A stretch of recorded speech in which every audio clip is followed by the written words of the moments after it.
Our first thought today is simply grief. One life, said the rabbis, is like a universe.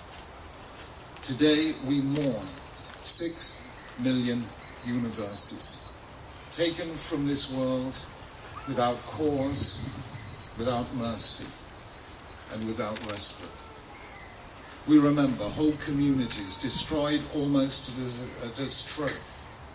The glittering intellects of Vienna, the Hasidim and their Rebbeim from Eastern Europe, the Yeshivot, Mir, Ponovich, Volozhin, whole communities of Jews, from Sweden in the north to Salonika in the south, from Paris in the west to Piotrkov in the east.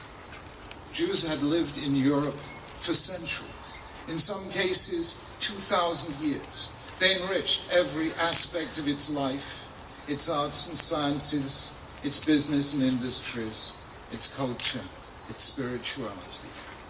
We mourn them all, every one of them, but especially the 1.5 million children, a whole murdered generation.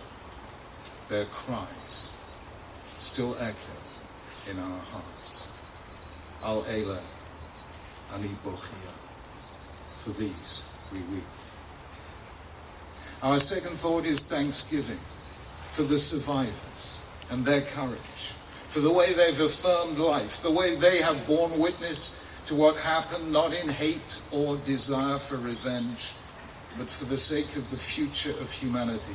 I want to say to the survivors, you have been our inspiration, our role models in Kedushat HaChaim, in sanctifying life. You have told the stories so that we in the world will not forget what some would wish to forget. You, the survivors, have been our light in the darkness, and we salute you. But our last thought must be more than a thought.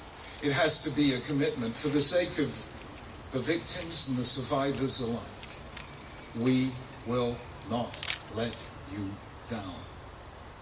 We will fight hatred wherever we see it. We will wear our identity with pride. And still, we have a fight on our hands. Because anti-Semitism, we now know, did not die. It merely went underground for a while, and now it has resurfaced. In politicians talking about Jews controlling political parties. In preachers of hate calling for the destruction of the Jewish state. In intimidation of Jewish students on campus. In attacks on children on their way to and from Jewish schools. In people shouting from passing cars. Hitler should have finished the job.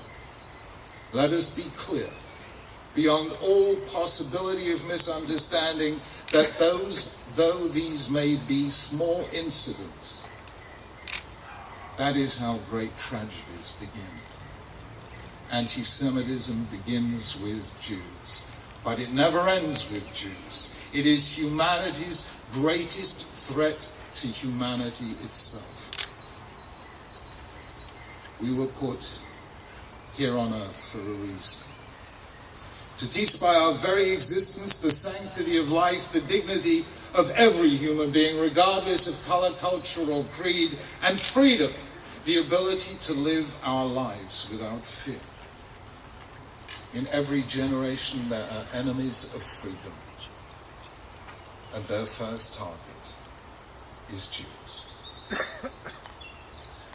Let our tears for the dead and our respect for the living strengthen our resolve to live for what they died for, until hate is defeated in the human heart, and Jews and every human being can live without fear. B'mheira b'yameinu. Amen.